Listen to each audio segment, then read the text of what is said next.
देते हैं या जिस तरीके से ये क्या चमत्कार, जैसे बागेश्वर धाम पे जिस तरीके का आरोप लगाए गए हैं कि एक चमत्कार धर्म के साथ में, क्या ये जायज़ है क्या कि चमत्कार हो और लोगों की ऐसी समस्याएं सुनी जाएं, तो इस चीज़ से आप सहमत हैं क्या? मुझे नहीं पता, क्योंकि मुझे इस बारे में जानकारी नहीं है। देखिए, सबकी अपनी अपनी विद्या है। आप मुझसे मेरी कथा के बारे में पूछेंगे तो मैं आपको स्पष्ट रूप में बता पाऊंगी, क्योंकि मैं उसके बारे में पढ़ रही हूँ। पर कोई और अगर कुछ कर रहे हैं तो वो उनकी पढ़ाई क्या है, वो कैसे कर रहे हैं, मुझे पता नहीं है। उस पर अगर मैं टिप्पणी करती हूँ तो मैं गलत हूँ। आप गृहस्थ आश्रम में कब प्रवेश करेंगे? तो मैं तो करूँगी। आध्यात्म का मतलब ये नहीं है कि मैं शादी नहीं करूँगी, बिल्कुल करूँगी।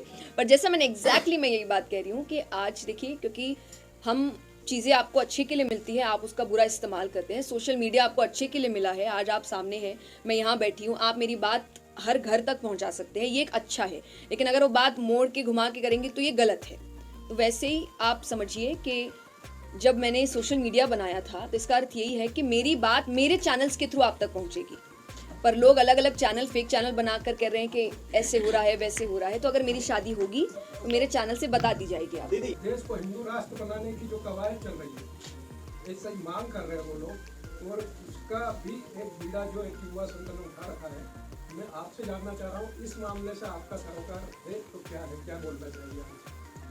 देखिए, मैं, क्योंकि आप जिस क्षेत्र में जा रहे, थोड़ा पॉलिटिक्स की ओर भी चला जाता है, जिससे मैं कभी भी जुड़ी हुई नहीं रहती हूँ। जैसा मैंने कहा, आप मुझसे मेरी कथा की बात करिए, श्रीमद् भागवत की बात करिए, तो सनातन धर्म को आगे ले जाना, भगवान की बातों को आगे ले जाना, लोगों को जागरूक करना कि आप अपने धर्म के लिए जागरूक होइए, आप अपनी कथाओं को जानिए। जो हम कथाओं में रोज़ बात कर रहे हैं कि हम बच्चों को भी इधर उधर की कहानियाँ सुनाते हैं, जबकि आपके खुद की कथाओं में, शास्त्रों में इतनी कहानियाँ हैं, कथाएँ हैं, कृष्ण की है, श्री राम की है, तो आप उसको सुनाइए, उसको आगे बढ़ाइए।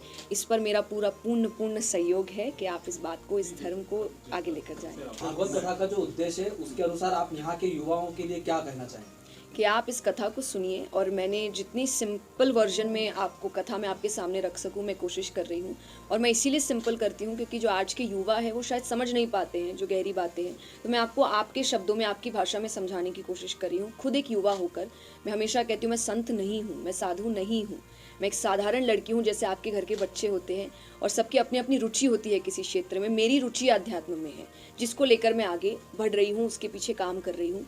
तो मेरी यही इच्छा है कि मेरे जैसे जो युवा है, जो आज के समय बहुत कंपटीशन के साथ जी रहे हैं, चाहे करियर है, चाहे जो दुनिया बदल रही है इतनी जल्दबाजी में, उसमें वो डिप्रेशन, एंजाइटी, दिक्कतें हैं, उन सब का इलाज है आपके शास्त्र। आपका नाम जया शर्मा है, आपका जया किशोरी कैसे पड़ा नाम? किसने बताया? ये मेरे गुरुजी हैं, मेरे बड़े हैं। उन्होंने, जैसे हम हमेशा कहते हैं कि घर के जो लड़के होते हैं, हम उनको प्यार से कन्हैया कहते हैं, हमारे घर का कान्हा है, तो लड़की घर की राधा क्यों नहीं हो सकती? इसीलिए उन्होंने, मैं छोटी सी उनके पास आई थी, उन्होंने मुझे किशोरी कहना शुरू किया था।